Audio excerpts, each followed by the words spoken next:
സംഘപരിവാറിൻ്റെ അജണ്ട നടപ്പിലാക്കുന്ന BJP ഗവൺമെൻറ്റിൻ്റെ നയത്തെ എതിർക്കാൻ എന്തുകൊണ്ടാണ് കോൺഗ്രസ്സിന് കഴിയാത്തത്? ആ കാലത്താണ് കേരളം ശക്തമായ നിലപാട് സ്വീകരിച്ചത്. ഈ നിയമഭേദഗതി ഇവിടെ നടപ്പാക്കില്ല എന്ന് കേരളം ഒറ്റക്കെട്ടായി പ്രഖ്യാപിച്ചു.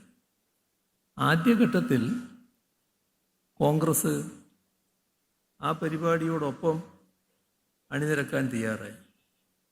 കാരണം സർക്കാർ എല്ലാവരെയും ചേർത്ത് നിർത്താനാണ് ശ്രമിച്ചത്. ജാതിഭേദവും മതദ്വേഷവും ഏതുമില്ലാതെ സർവരും സോദരത്വേന വാഴുന്ന ഒരു നാടാണ് നമ്മുടേത്. ആ നാടിന് ഇത്തരമൊരു സമീപനം അംഗീകരിക്കാനാവില്ല. അതുകൊണ്ട് തന്നെ എല്ലാവരും കൂടി അതിനെതിരെ അണിനിരന്നു. അതിൻ്റെ ഭാഗമായി തിരുവനന്തപുരം പാളയത്ത് രക്തസാക്ഷി മണ്ഡപത്തിൽ എല്ലാവരും പങ്കെടുത്ത വലിയൊരു പ്രതിഷേധ സംഗമം നടന്നു.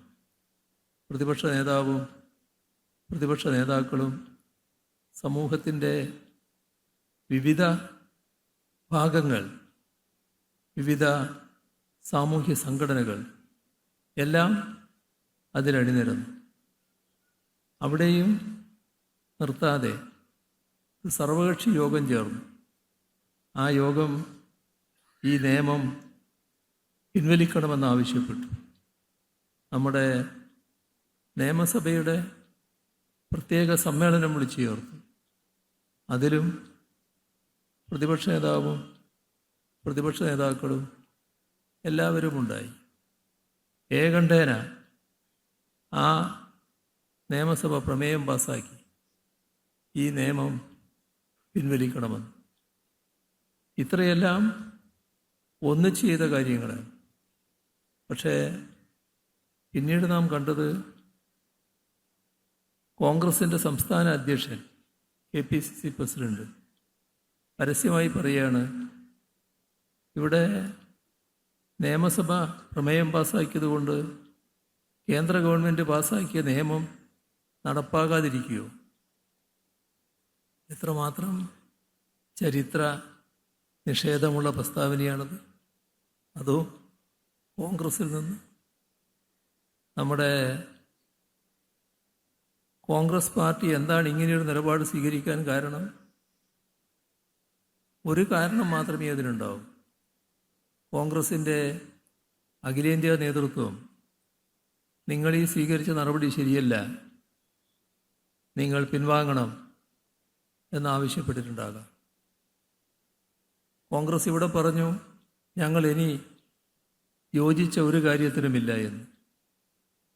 കോൺഗ്രസ് നേതൃത്വത്തിൻ്റെ നിർദ്ദേശമനുസരിച്ചായിരിക്കാം അവരത് ചെയ്തത്.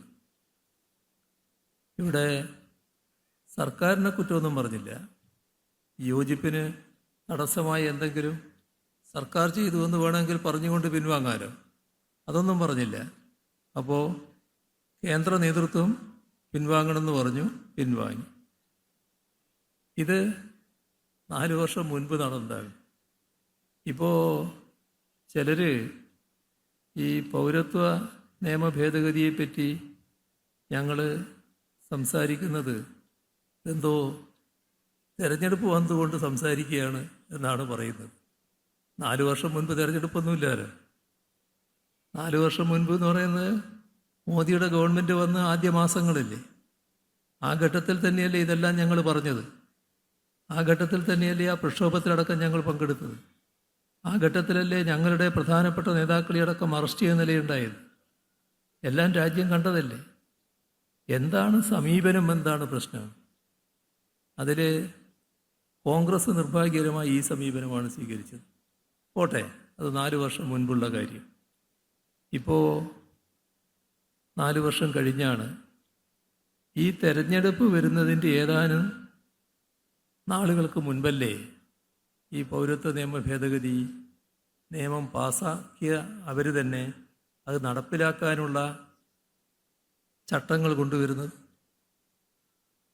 ഇവിടെ ആ നിയമ ഭേദഗതിയെ ചോദ്യം ചെയ്ത് സംസ്ഥാന സർക്കാർ സുപ്രീം കോടതിയിൽ ഇത് ഭരണഘടനയ്ക്ക് നിരക്കാത്തതാണ് എന്ന് പറഞ്ഞുകൊണ്ടൊരു സൂട്ട് ഫയൽ ചെയ്ത കാര്യം ഓർക്കേണ്ടതുണ്ട് നമ്മൾ. അത് സുപ്രീം കോടതിയുടെ പരിശോധനയിലിരിക്കുകയാണ്. ഇപ്പോഴാണ് അത് നടപ്പാക്കാനുള്ള ചട്ടങ്ങൾ കൊണ്ടുവരുന്നത്. അപ്പോൾ സംസ്ഥാന സർക്കാർ പറഞ്ഞു, നമ്മൾ നേരത്തെ കൊടുത്ത സ്യൂട്ടിൻ്റെ തുടർച്ചയായി ഈ പുതിയ ചട്ടങ്ങൾ വന്നതിൻ്റെ ഭാഗമായുള്ള കാര്യങ്ങൾ കോടതിയുടെ മുന്നിൽ കൊണ്ടുവരണം. അതിന് അഡ്വക്കേറ്റ് ജനറലിനെ ചുമതലപ്പെടുത്തി. രാജ്യം മുഴുവൻ ഇതിന് പ്രതിഷേധിച്ചു. കോൺഗ്രസ് അപ്പോഴും പ്രതികരണമില്ല. ഒരു പാർട്ടി എന്ന നിലക്ക് പ്രതികരിക്കണ്ടേ? കോൺഗ്രസിൻ്റെ അധ്യക്ഷൻ അദ്ദേഹത്തോട് മാധ്യമപ്രവർത്തകർ ചോദിച്ചു, എന്താണ് അഭിപ്രായം? ആ ചോദ്യം സന്ധ്യയ്ക്ക് ശേഷമായിരുന്നു. അപ്പോൾ അദ്ദേഹത്തിൻ്റെ മറുപടി, രാത്രി ആലോചിച്ച് മറുപടി പറയുക. എങ്ങനെയുണ്ട്? എത്ര പരിഹാസ്യമാണെന്ന് നോക്കണം. രാഹുൽ ഗാന്ധി ആ ഘട്ടത്തിലൊരു യാത്രയിലാണ്. രാജ്യത്തുള്ള ലോകത്തുള്ള എല്ലാ കാര്യങ്ങളെക്കുറിച്ചും അദ്ദേഹം പ്രതികരിക്കുന്നുണ്ടായിരുന്നു. ഇതിനെപ്പറ്റി മാത്രമില്ല. അല്ലേ വസ്തുത? ഇപ്പോൾ എല്ലാ പാർട്ടികളും പ്രകടന പത്രിക ഇറക്കി. ഇടതുപക്ഷ പാർട്ടികൾ ഇറക്കിയ പ്രകടന പത്രിക, കമ്മ്യൂണിസ്റ്റ് പാർട്ടികൾ ഇറക്കിയ പ്രകടന പത്രിക, അതിലെല്ലാം കൃത്യമായി പറഞ്ഞു ഈ നിയമ ഭേദഗതി റദ്ദു ചെയ്യും. കോൺഗ്രസ് അനങ്ങിയോ? ശബ്ദിച്ചില്ലാലോ. ആ ശബ്ദിക്കാത്തതിനെക്കുറിച്ച് ഞങ്ങൾ പറഞ്ഞപ്പോൾ അത് പറഞ്ഞത് ശരിയല്ല, ഇതിൻ്റെ പേജൊന്ന് വായിച്ചു നോക്കണം എന്നൊക്കെ പറഞ്ഞിട്ട് വലിയ വാർത്ത. അത് നമ്മുടെ കേരളത്തിലെ പ്രതിപക്ഷ നേതാവാണ് പറയുന്നത്. പ്രതിപക്ഷ നേതാവ് പറഞ്ഞത് വിശ്വസിച്ചിട്ടോ അല്ലെങ്കിൽ മലയാള മനോരമയും പ്രതിപക്ഷ നേതാവും കൂടി ചേർന്നോ എങ്ങനെയാണെന്നറിയില്ല, മലയാള മനോരമ അത് വലിയ ഹെഡിങ് ഫ്രണ്ട് പേജിൽ. ആ വാർത്ത വന്ന ദിവസം അവരുടെ പ്രകടന പത്രികയുടെ കോപ്പി പരസ്യമായി കാണിച്ചു. അവർ പറഞ്ഞ പേജും കാണിച്ചു. അവർ പറഞ്ഞ ഗണ്ണികയിൽ എന്താ പറഞ്ഞിട്ടുള്ളതെന്നും കാണിച്ചു. ഈ പറഞ്ഞ പൗരത്വ നിയമ ഭേദഗതി എന്ന ഒരു കാര്യമേ അതിലില്ല. അങ്ങനൊരു വാക്കുപോലുമില്ല. എത്രമാത്രം വസ്തുതാവിരുദ്ധമായ കാര്യമാണ് പറയാൻ നോക്കുന്നത്. അപ്പം എങ്ങനെയാണ് ഇവർക്ക് ഇത്തരമൊരു സംഘപരിവാർ മനസ്സ് വരുന്നത് എന്നാണ് നാം ആലോചിക്കേണ്ടത്.